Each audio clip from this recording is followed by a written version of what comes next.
राधे राधे दोस्तों। आज हम आपको सुनाएंगे जब अपने ही बेटे की शादी में पिता पहुंचा डिलीवरी मैन का भेष बनाकर। अगर आप हमारे चैनल पर नए हैं तो प्लीज हमारे चैनल को सब्सक्राइब करें, वीडियो को लाइक करें और शेयर करें। आज निर्मला देवी और मोहनलाल जी की 50वीं वर्षगांठ थी और जो निर्मला देवी जी को लेकर मोहनलाल जी एक रेस्टोरेंट में गए थे, तब निर्मला जी कहने लगी, अजी आप भी इतने बड़े रेस्टोरेंट में मुझे लेकर आ गए हैं, लोग क्या कहेंगे, बूढ़े बुढ़िया इतने हो गए हैं और इतने बड़े रेस्टोरेंट में बैठकर खाना खा रहे हैं, वह भी इतने महंगे रेस्टोरेंट में। तब मोहनलाल जी कहने लगे, अरे निर्मला, आज हमारी शादी की सालगिरह है, वो भी 50वीं, तो इतना तो हक बनता है कि मैं तुझे खुशी दे सकूं। जवानी तो अपने माता पिता की सेवा में और उनकी लंबी बीमारी में सारे पैसे खर्च हो गए, उन्हीं की दवा दारू अस्पताल में खर्च हो जाते थे, पर आज जो थोड़ा बहुत बचा सका हूँ उसमें तुम्हें यह छोटी सी खुशी दे सकता हूँ ना। अब हमारा बेटा भी तो बड़ा हो गया है, तो हमें किस बात की चिंता है, वह भी नया बिजनेस शुरू कर रहा है। मैं तो रिटायर हो चुका हूँ निर्मला, अब बुढ़ापा आराम से कट जाएगा। तभी जो निर्मला जी कहने लगी, अरे ये तो आपने क्या सरप्राइज रखा है।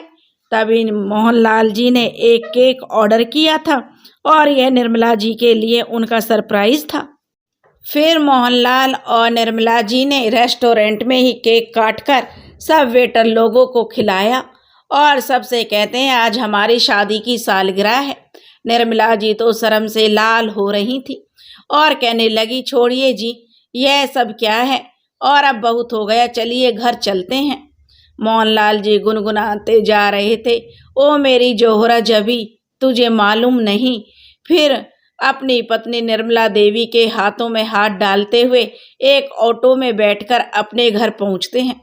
उसी समय कुछ ऐसा देखते हैं कि उनके पैरों तले जमीन खिसक जाती है। उनकी सांस ही ऊपर की ऊपर और नीचे की नीचे रुक जाती है। उनके घर का दरवाजा खुला हुआ था और लाइट भी जल रही थी, जबकि इस समय घर में कोई नहीं था। उनका बेटा भी शहर से बाहर गया था। मोहनलाल जी देखते हैं उनके घर में 2-4 गुंडे घुस गए हैं और दरवाजा तोड़ दिया था। निर्मला जी घबराते हुए बोली, भाई साहब, आप लोग कौन हैं और मेरे घर में इस तरह से आप क्यों घुस आए हैं? आप लोग निकलते हैं कि मैं पुलिस को बुलाऊं? तब वे गुंडे मोहनलाल जी से कहते हैं कि देखिए, अब यह घर आपका नहीं है, अब यह घर हमारा है और इस घर के कागजात, घर के मालिक ने यह घर हमको बेचा है।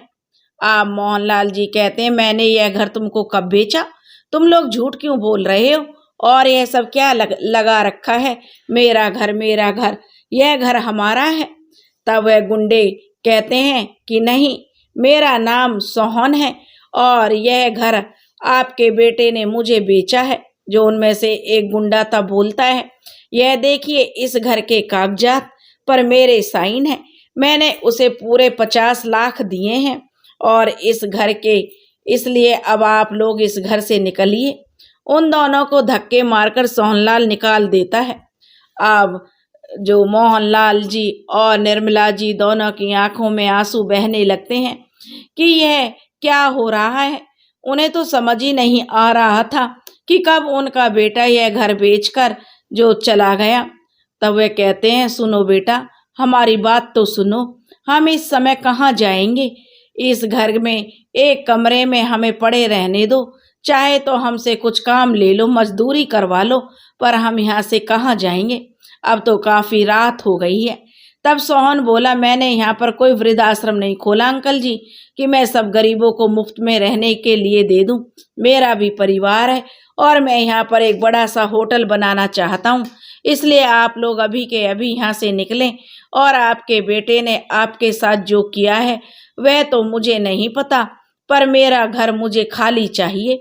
और उनके सामान को वह निकाल कर फेंकने लगता है। मोहनलाल जी अंदर जाकर अपनी तिजोरी खोलते हैं तो उनकी तिजोरी तो एकदम खाली थी, कोई भी कैश, सोना चांदी नहीं था, सब कुछ लुट गया था। वह तो अपना छाती पीटने लगे। निर्मला, हम तो लुट गए। यह क्या दिन दिखा गया हमारा बेटा, और वह कहाँ है? उसकी तो कोई खोज खबर भी नहीं है। अरे वह तो हमें लूट कर भाग गया। हमारा बेटा होने का कर्तव्य क्या अच्छे से निभाया है? निर्मला, हमको दिवाला कर गया। हमारे बेटे ने हमें कहीं भी मुंह दिखाने के लायक नहीं छोड़ा। निर्मला जी बोली, ऐसा मत बोलिए जी, सब ठीक हो जाएगा। और दोनों फिर अपना बैग उठाते हैं और घर के आंगन में बैठ जाते हैं और सोच में पड़ गए कि जाएं तो जाएं कहाँ। रात काफी गहरी हो गई थी। दोनों ने अपने घर के दरवाजे के पास ही अपना डेरा डाल दिया और सुबह हुई तो सोचा शायद घर के मालिक को हम पर तरस आ जाए और वह हमारे घर में हमें रहने दे। लेकिन सोहन ने कुछ आदमियों को भेजकर उन्हें वहां से रफा दफा करवा दिया। तो अब मोहनलाल जी सोचने लगे, अब हम कहाँ जाएं? निर्मला जी ने कहा, देखो जी, इस शहर में हमारा तो कोई नहीं है कि हम किसके घर जाएं। अब मोहनलाल जी बोले, निर्मला तू चिंता मत कर, हम कहीं ना कहीं अपना ठिकाना जरूर बना लेंगे। तभी मोहनलाल जी कहने लगे, निर्मला, मेरा इस शहर में सिर्फ एक दोस्त है, शायद वह हमारी मुसीबत की घड़ी में काम आ जाए। चलो हम लोग उसके घर चलते हैं। वह अपने दोस्त रामलाल जी के घर पहुंचे और दरवाजा खटखटाया। तब उनका बेटा आता और कहता है, आप लोगों को किससे मिलना है? अंदर से खूब रोने धोने की आवाज आ रही थी। अब जो मोहनलाल जी रोने की आवाज सुनकर घबरा जाते हैं। मोहनलाल जी कहते हैं, बेटा रामलाल जी कहाँ हैं? तब वह कहते हैं, हमें रामलाल जी से मिलना है। तब वह लड़का कहता है, अंकल जी, अब हमारे पिताजी इस दुनिया में नहीं रहे, बस हम अभी ही उनका अंतिम संस्कार करने जा रहे हैं। यह खबर सुनकर जो मोहनलाल जी खूब रोने लगे और अपने दोस्त की बॉडी से लिपट कर रो रहे थे कि तू तो चला गया रामलाल, तू तो कहता था जब भी तुझे मेरी जरूरत पड़ेगी मैं खड़ा रहूंगा, पर आज तू तो उठ भी नहीं पा रहा मेरे दोस्त। रामलाल जी का अंतिम संस्कार कर दिया गया और उसके बाद जब मोहन लाल जी और निर्मला जी उनके घर से वापस जाने लगे तो रामलाल जी का बेटा कहने लगा, अंकल जी, आपको कोई परेशानी है क्या?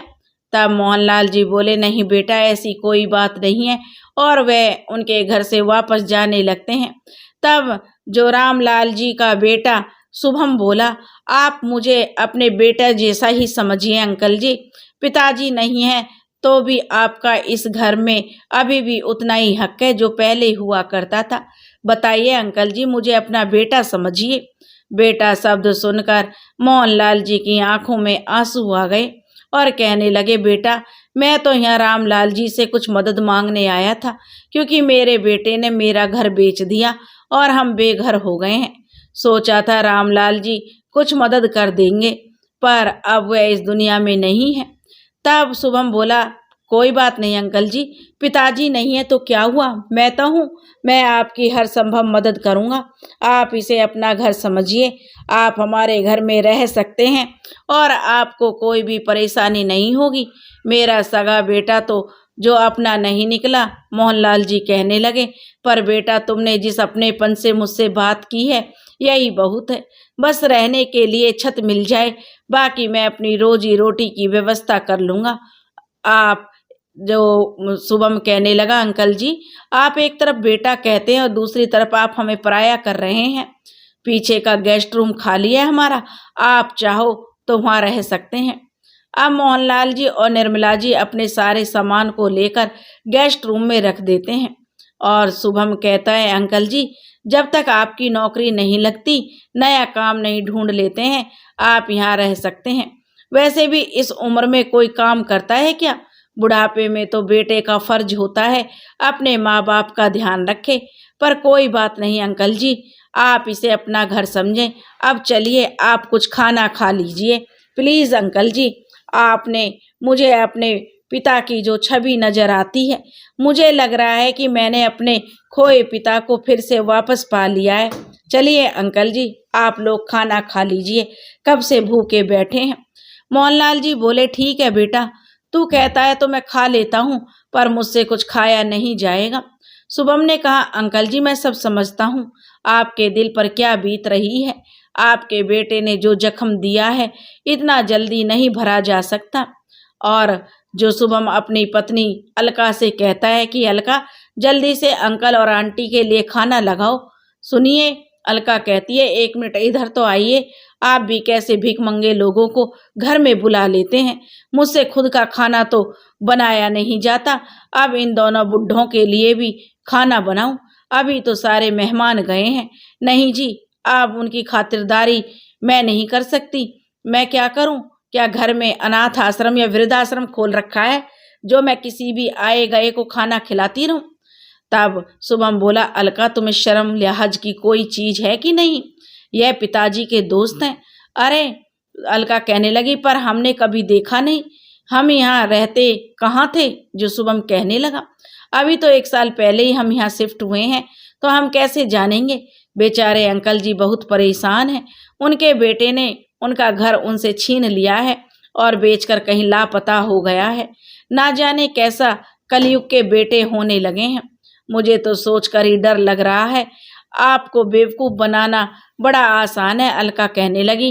कोई भी है, कुछ भी दुख भरी बातें सुनाए और आप यकीन कर लेते हैं। मुझसे काम नहीं होगा जी, मैं नहीं बनाने वाली खाना। कभी आपने 1 चम्मच भी इधर से उधर उठाया है? बस ऑर्डर दे देते हैं मुझे खाना बनाने के लिए। मैं कोई कोल्हू का बैल हूँ क्या? जब मन में आए मुझे आप चलाने लग जाते हैं। क्या जरूरत थी श्रवण कुमार बनने की? अभी तो बुढ़े से छुटकारा पाया ही था। अलका इतना कहते कहते शुभम जो उसके गाल पर एक जोरदार तमाचा जड़ देता है। अलका अपना गाल पकड़कर जो बोल रही थी गला फाड़ फाड़ के कि कमरे में बैठे जो मोहनलाल जी और उनकी पत्नी निर्मला सुन लेती हैं। वे बिना कुछ कहे वहां से चुपचाप उनके घर से निकल जाते हैं। शुभम गेस्ट रूम में जाता है तो मोहनलाल जी वहां पर नहीं थे। शुभम दौड़कर बाहर जाता है और चिल्लाता है, अंकल जी 1 मिनट सुनिए तो। अंकल आंटी के कदमों में गिर जाता है, कहता है, अंकल जी मैं अपनी पत्नी की तरफ से आपसे माफ़ी मांगता हूँ, पर मैं आपके लिए कुछ करना चाहता हूँ। मेरे एक दोस्त के कपड़े की दुकान है, मैं उसमें बात करता हूँ। आप वहाँ चाहें तो नौकरी कर सकते हैं और आपके खाने पीने का इंतजाम हो जाएगा। आप किराए पर घर लेकर रह सकते हैं। मोहनलाल जी कहते हैं, ठीक है बेटा, अगर तुम यह काम कर दोगे तो मुझ पर बड़ा एहसान होगा। शुभम अपने दोस्त के पिता से उनकी दुकान में नौकरी की बात करता है, पर जो मोहनलाल जी उनकी दुकान शहर से थोड़ी दूर है। तो यह सुनकर जो शुभम कहता है, अंकल जी आपको थोड़ी दूर कर सकते हो नौकरी। तब वह मोहनलाल जी कहते हैं, कोई प्रॉब्लम नहीं है बेटा, जब जिंदगी ने यह दिन दिखाया है तो इस शहर को लेकर ही मैं क्या करूँगा। अब तो इस शहर में रहने का मन भी नहीं करता। शुभम उन्हें उस दुकान का एड्रेस दे देता है। अब मोहनलाल जी को कपड़े की दुकान में काम मिल जाता है। बड़ी मेहनत और ईमानदारी से काम करके सब ग्राहकों का वो दिल जीत लेते हैं। जो भी कपड़ा खरीदने आता है कस्टमर को बड़े प्यार से दिखाते हैं और उनकी बात करने का ढंग इतना अच्छा था कि कस्टमर उनसे खूब इम्प्रेस हो जाते हैं और हाथों हाथ उनके कपड़े बिक जाते हैं। ऐसा होना क्यों? क्योंकि अपने समय में जो मोहनलाल जी एक अच्छे अध्यापक थे और बच्चों को इतने प्यार से और अच्छे से कोई चीज़ समझाते थे कि बच्चे बहुत जल्दी सब समझ जाते थे। आज उनकी समझदारी बिजनेस में भी कमाल कर रही थी। दुकान की सेल बढ़ने लगी। दुकानदार के मालिक गोपाल जी ने उनसे बहुत खुश थे और निर्मला जी किराए के घर में रहती, खाना बनाती, घर का सारा काम बखूबी करती और जब टिफिन देने जो मोहनलाल जी को दुकान में आती तो वह भी कपड़े बेचने लग जाती, अपने पति के काम में मदद करती। मोहनलाल जी की जिंदगी फिर से जो पटरी पर आ गई। ऐसे ही दिन बीतने लगे। एक दिन बारिश बहुत तेज हो रही थी। मोहनलाल जी कपड़े उतारने दौड़े दौड़े छत की तरफ भागे कि उनका पैर फिसल गया और सीढ़ियों से गिर गए। उन्हें चोट बहुत आई थी। उनके पैर की हड्डी फ्रैक्चर हो गई थी। भागा दौड़ी में निर्मला जी ने किसी तरह से उन्हें अस्पताल में भर्ती कराया और जो भी थोड़े बहुत पैसे उन्होंने जुटाए थे वह सब मोहनलाल जी के इलाज में खर्च हो गए। अब वे दोनों दाने दाने को मोहताज हो गए। निर्मला जी रोती बिलखती और कहती, हे भगवान, यह कौन सी मुसीबत आन पड़ी है। हमने ऐसे कौन से पाप किए थे जो इस जन्म में भोगने पड़ रहे हैं। किसी तरह हम संभले थे और आज फिर हम वहीं पहुंच गए हैं। तभी कोई उनका दरवाजा खटखटाता है। निर्मला जी दरवाजा खोलती हैं तो सामने मकान मालिक खड़ा था और कहता है कि निर्मला जी, आज याद दिला दूं, आपका किराया 2 महीने से बकाया है। तब निर्मला जी कहती है, कृपया करके मेरा किराया थोड़े दिन और रुक जाइए। तब मकान मालिक कहता है कि नहीं, पहले मेरा किराया दीजिए। निर्मला जी कहती हैं कि मालिक, सिर्फ हमें कुछ दिनों की मोहलत दे दीजिए। इनकी बीमारी में सारे पैसे खर्च हो गए हैं। लेकिन मकान मालिक कहता है, अगर 2 दिन में किराया नहीं भरा तो हम आपके सामान को घर से बाहर फेंक देंगे। अब जो मोहनलाल जी बिस्तर पर पड़े पड़े अपनी लाचार जिंदगी से ऊब गए थे। रोते थे कि बेचारी निर्मला अकेले क्या क्या संभालेगी। उनका कोई सहारा नहीं था। निर्मला जी ने गोपाल जी की दुकान में काम करने का सोचा और वह अपने पति का सारा काम करके खाना बना के खिला कर जाती और दुकान में पूरा दिन काम करती। अपने नसीब को खूब कोसती, भगवान ऐसी औलाद देने से अच्छा है कि औलाद ही ना देता। हम सड़क पर भिखारियों की तरह अपना जीवन बिता रहे हैं। घर आती तो वापस बर्तन धोती और खाना बनाने में जुट जाती। घर और बाहर दोनों संभालते संभालते निर्मला जी हाँफ जाती थी, पर चेहरे पर कभी सिकन नहीं आने देती थी। कभी जो मोहनलाल जी उनकी कमजोरी पड़ते देख दुखी ना हो जाएं। अब मोहनलाल जी को निर्मला जी पर बड़ा तरस आता। बुढ़ापे में कितना काम करना पड़ रहा है और मैं यहाँ पर हाथ पैर तुड़वाकर बिस्तर पर पड़ा हूँ। उनकी कोई मदद नहीं कर सकता था। निर्मला जी ने गोपाल जी से थोड़े पैसे की मदद ली और मकान मालिक को किराया भर दिया। एक दिन वह गोपाल जी के कारीगरों को डिजाइन बता रही थी कि कस्टमर को उनके डिजाइन बड़े पसंद आए। निर्मला जी ज़्यादा पढ़ी लिखी नहीं थी, लेकिन उन्हें सिलाई कढ़ाई और कपड़े की डिजाइन बनाने का बड़ा शौक था। उन्होंने डिजाइन का जितना सुंदर ज्ञान था वह वहाँ के कारीगरों को देने लगी थी। वह बड़े सुंदर सुंदर डिजाइन बनाती थी और वहाँ के कारीगर उनके मुताबिक कपड़े बनाने लगे। उनके डिजाइनर कस्टमर को पसंद आने लगे। उनके दुकान में बने कपड़े बिक जाते और फिर गोपाल जी ने दुकान को बड़े बड़े कॉन्ट्रैक्ट उनकी दुकान को मिलने लगे और मालिक यह देखकर बड़ा खुश हुआ। धीरे धीरे मालिक ने अपने कपड़ों को ऑनलाइन बेचना शुरू कर दिया। मालिक ने एक लड़का रख लिया जो घर घर जाकर कपड़ा डिलीवरी करता था। गोपाल गारमेंट्स के कपड़े दूसरे शहर में भी बिकने लगे थे। गोपाल जी अपनी दुकान की तरक्की देखकर बड़े खुश थे। छोटे से दुकान से कब इतना बड़ा शोरूम बन गया, मालिक को भी पता नहीं चला। उन्होंने निर्मला जी की फीस डबल कर दी।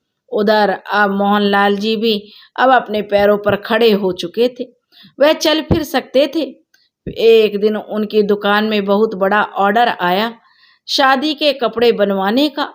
घर के सारे सदस्य उनके ही दुकान से ऑर्डर देकर गए थे और समय पर कपड़ा पहुंचाने को बोलकर भी गए थे।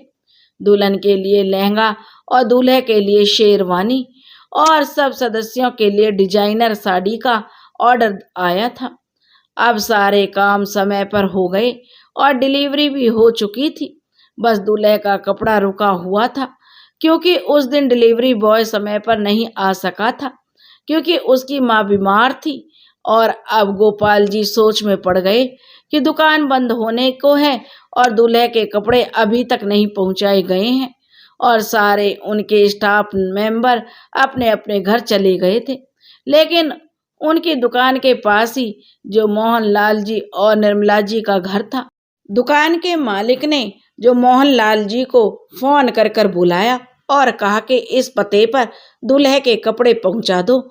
आज डिलीवरी बॉय नहीं आया है, अगर आपको कोई समस्या ना हो तो। अब मोहनलाल जी बोले, नहीं नहीं मालिक, किसी के लिए यह बहुत खास दिन है, जरूर पहुंचाऊंगा और यह तो हमारे घर से बहुत दूर भी नहीं है। डिलीवरी बॉय बनकर मोहनलाल जी जब पहुंचे पार्सल लेकर शादी के मंडप में तो वहाँ जो देखा उनके तो पैरों तले जमीन खिसक गई। वहां का नजारा देखा तो वहीं पर धम से गिर गए। यह क्या, किसकी शादी है? कहीं मैं गलत पते पर तो नहीं आ गया?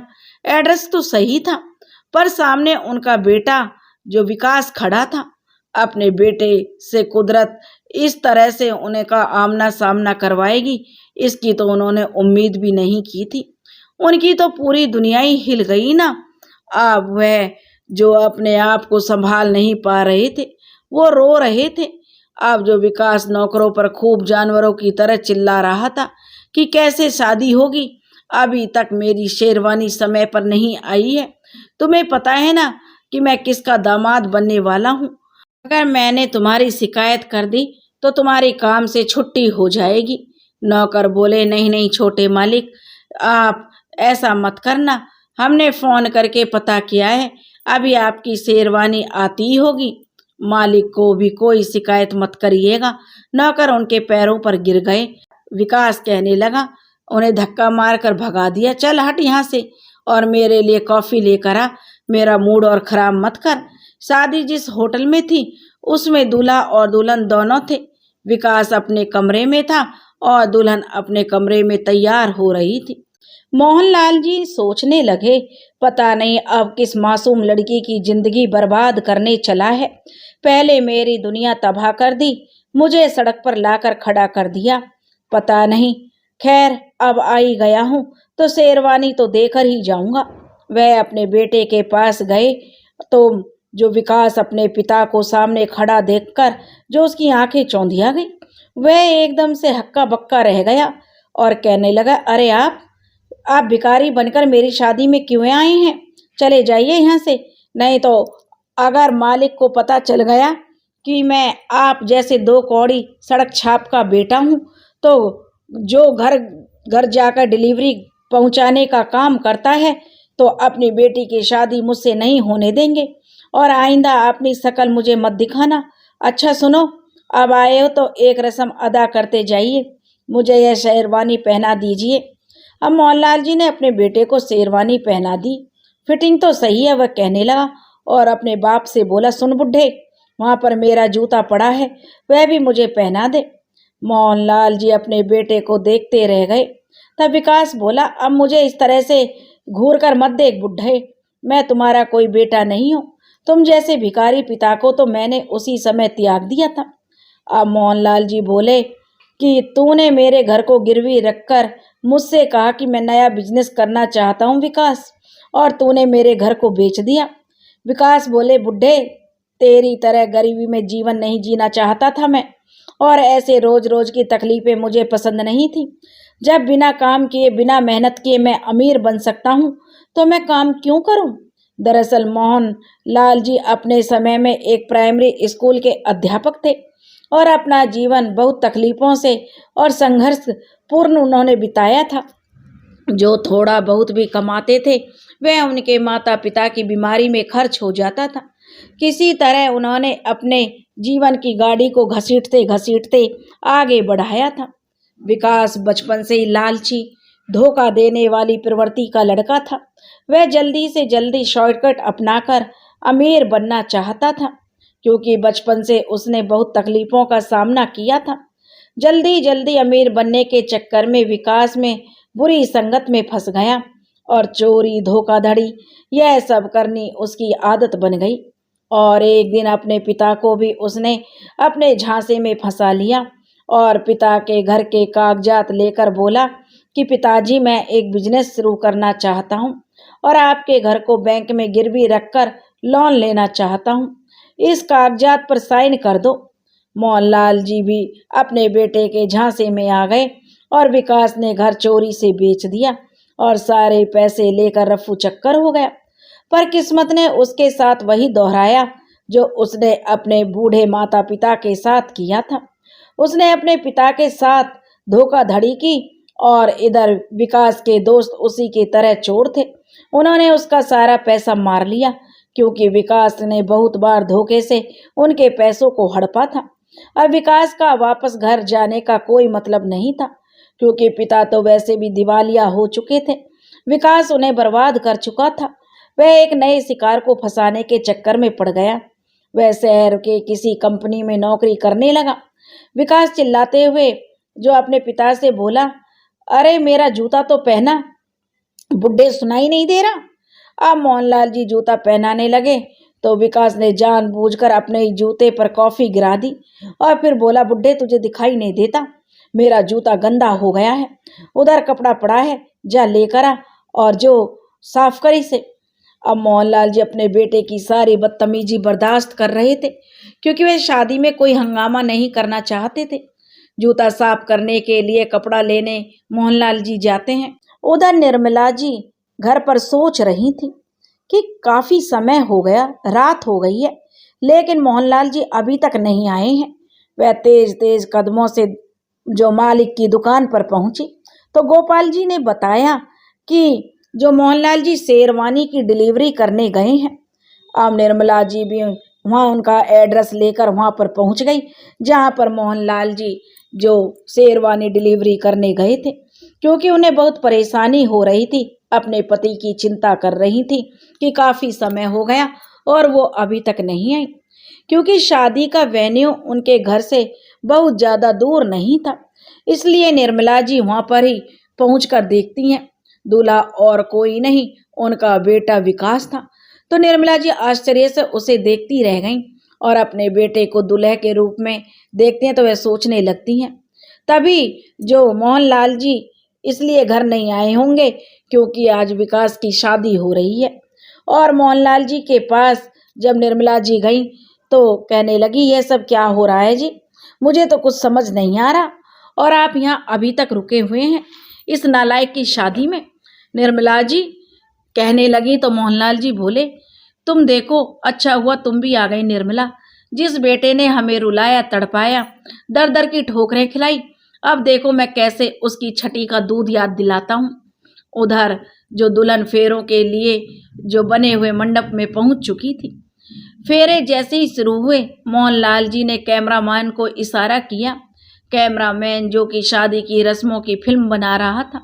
मोहनलाल जी और विकास के बीच में जो कुछ भी बातचीत हुई कैमरामैन ने वह सब जो कैद कर ली और विकास की सारी सच्चाई सबके सामने उजागर हो गई। अब विकास और मोहनलाल जी की वीडियो टीवी पर दिखाना शुरू कर दिया, जिसमें विकास कबूल कर रहा था कि कैसे उसने जिससे उसकी शादी हो रही है, लड़की जिसका नाम रीता है, उसको अपने प्यार के झांसे में फंसाया। उस काली कलूटी लड़की से कोई शादी नहीं करना चाहता था।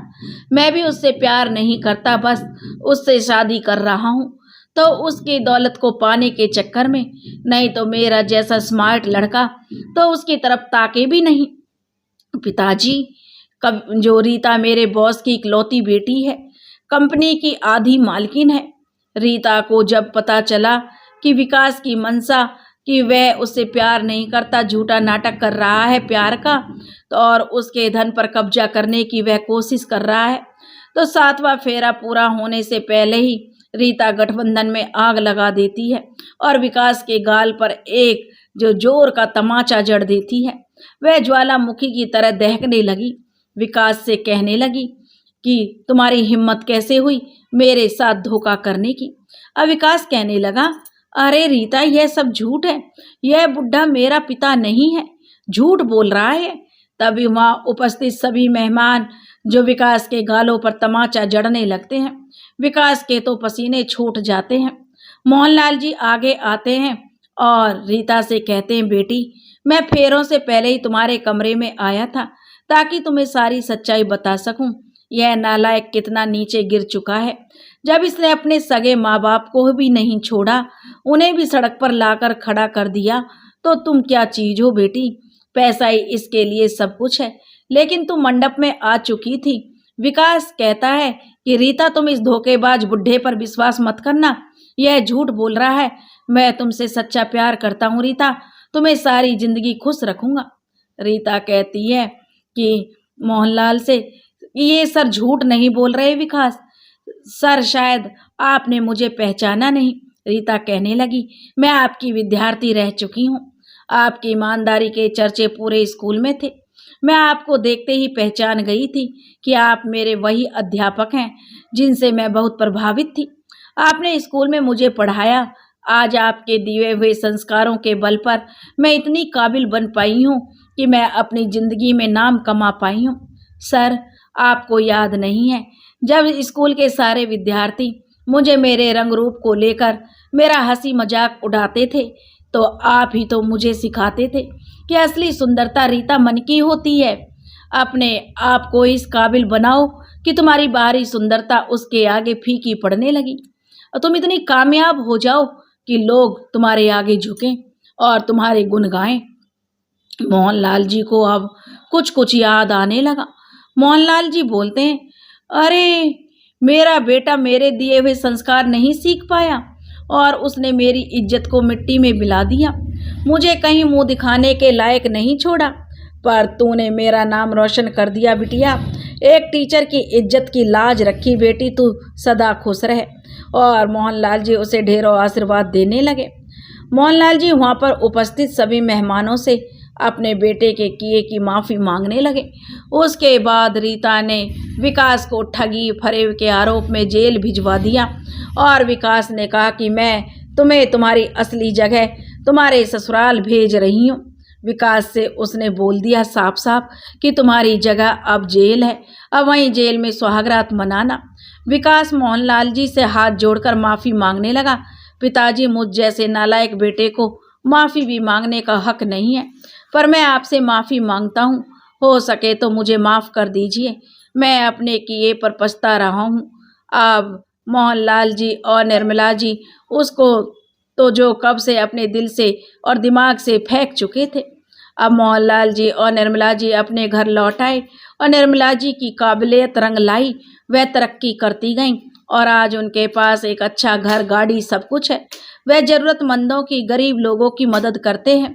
यही उनके जीवन का उद्देश्य रह गया, क्योंकि मोहनलाल जी कभी पैसों के पीछे भागे नहीं, हमेशा सादगी भरा जीवन ही व्यतीत किया था।